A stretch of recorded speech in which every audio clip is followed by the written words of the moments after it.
Viktor Korchnoi died on the 6th of June. He was a fighter. He was a survivor.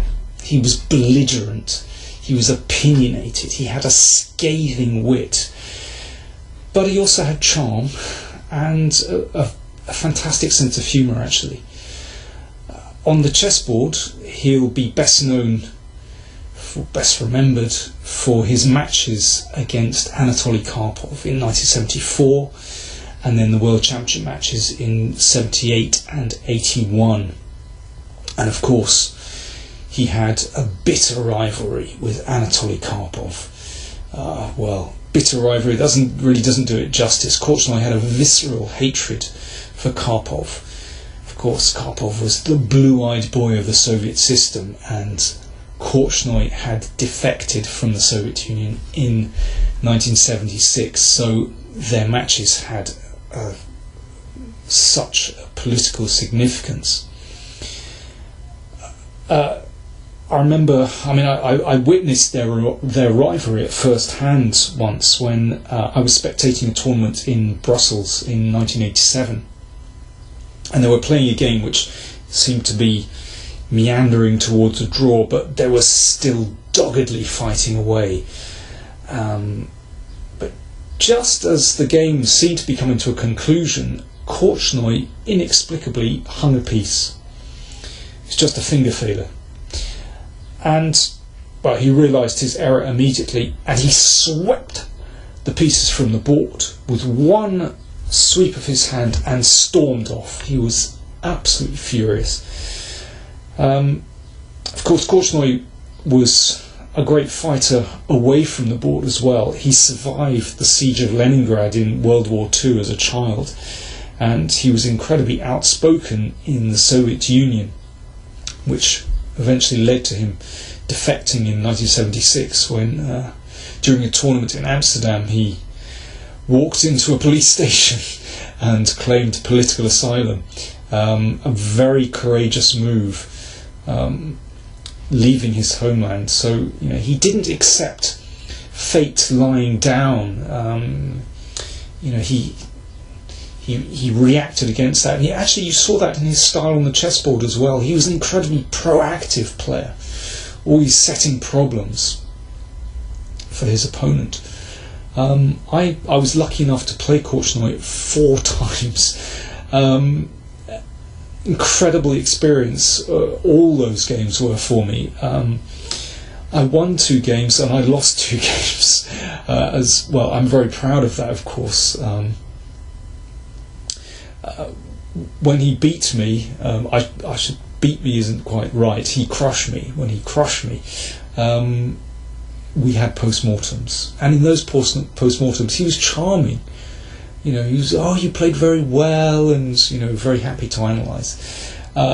When I beat him, the first occasion, he pushed his chair back, knocked his chair over, and stormed off. Clearly, he wasn't very happy at losing to this patzer. But somehow I still really liked the guy, even though he could be so incredibly rude. He was just an extraordinary personality. When I was thinking of a game to demonstrate, I could have picked hundreds of brilliant games, but this one sprang to mind straight away. It was from his 1978 World Championship match against Karpov, and it was the game that brought him to 5-all in the match. The rules then were that the winner of the match was the first to 6 wins. Draws didn't count. And Korchnoi was 5-2 down in wins, but brought the score up to 5-all. And this was the game that brought the scores level. I was lucky enough to actually, on one occasion, analyse this endgame with Viktor. I'd seen some analysis that he'd given in a book, and I wanted to go through a few variations with him, which I wasn't quite sure about, and I collared him at a tournament, and he was very kind enough to analyse the game with me, which was a fantastic experience, and I love this endgame. So here we go. 31st game of his World Championship match against Karpov in Baguio 1978. Here, well, it's equal pawns, equal material in a rook and pawn endgame. Of course, Korchnoi played so many wonderful endgames. F5.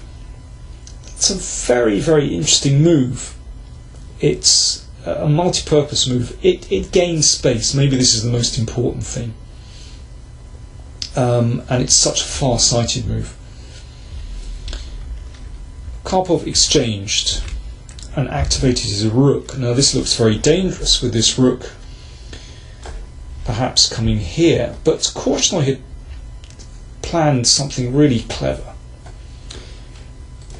Played the king c3, and the idea is that the king is going to come to b4, sacrifice with a5, and then march in to black's position. So for example, if rook check and the pawn is taken, then a5, a6, the king marches in on a5 and then goes to b6 and can take this pawn. This is all about space. White has this far advanced pawn and this far advanced pawn as well, close to the queening squares, and if white gets in, then he's going to be winning. So Karpov realised that he needed to bring his king across to support the queen side. So he played rook e8.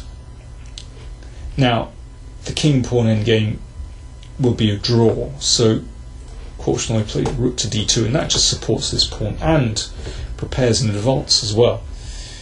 So rook e4, so he wants to march across with this king, and now the king came in. This very, very clever plan. It's almost like a slow motion threat. So Karpov brings his king across. So Korchnoi sacrifices the pawn and comes in with the king. King d7, and now king b6. If the king takes the pawn on a6, then king c7, and this shuts out the white king. So king b6 has to be played. And now the threat is to play d5 and create a passed c pawn. So Karpov desperately needs counterplay here. b4. d5. Here we go with this plan. Takes, and now rook takes. And so the king has a choice. Do you come in front of the pawn or do you move away? Well, it looks illogical to move away. Seems as though the king will just support the pawn.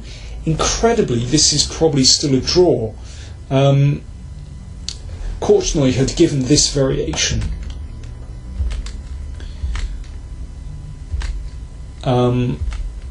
And he thought this was winning for white. In fact, black is still drawing by playing this, and after a3 there's a threat to play a2, and it looks as though rook a4 is going to keep everything under control. But now a simple move, king d7, and black is just threatening to take this pawn. Now the king can be checked away, but well, it'll just be a draw by repetition.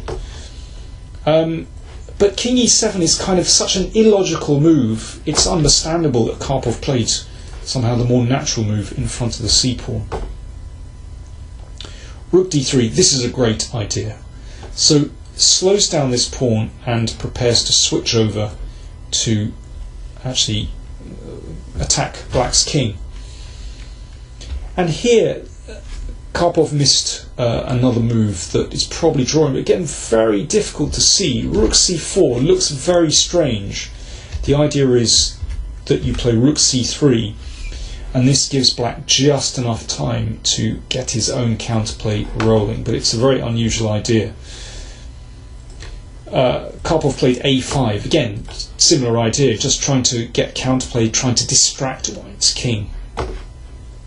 Rook g3, great idea. b3, now the idea is to check white's king.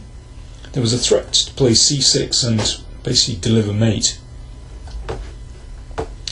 But the king steps in front of the pawn, so the king shields the pawn shields the king. you'll see that pawn on f5 does a very good job of preventing rook e6. That's just one of its purposes. King b8. So that's to stop the threat. And rook b3 check. So that dangerous passed pawn is gone. If the king goes back to c8, then rook g3 is winning. So king a7. Now, if the king advances, this is a mistake. Rook c4, and then you push the a pawn. So still not completely clear, but Korchnoi now clears things up very nicely.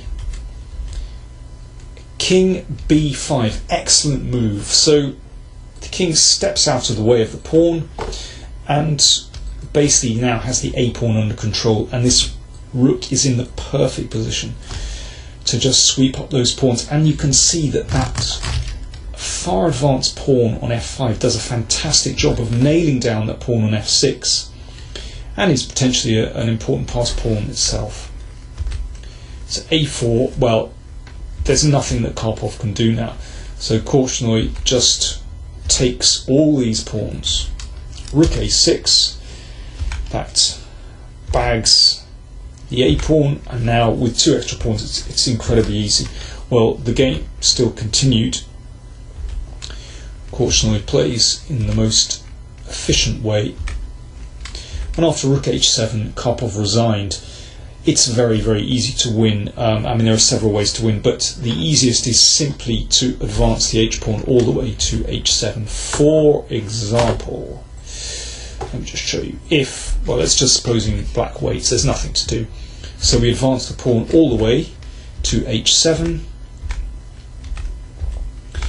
And now in this position, you can just play c6 check. Obviously that can't be taken. And if king c7, then rook a8, and if rook takes pawn, you win a rook. So yeah, completely winning. Well, I've always absolutely loved that endgame. A few years ago, I interviewed Korchnoi for a BBC radio programme, and I asked him, were you worried during this match that, well, were you worried for your life actually? Because there was so much pressure from the Soviet Union, and so much animosity towards Korchnoi, of course. And well, it's recorded fact that Karpov was accompanied to this match by something like 19 KGB agents. Lord knows what their duties were. So I mean, it took incredible courage of Korchnoi to play this match actually. And Korchnoi, well, thought about my question, and he said actually there was for most of the match he didn't feel scared, but there were just one or two occasions when he was sort of surrounded by heavily armed bodyguards, and then he started to think, well, okay, if there's some insider here, he could be in some kind of danger. But most of the time he was kind of concentrating on the chess.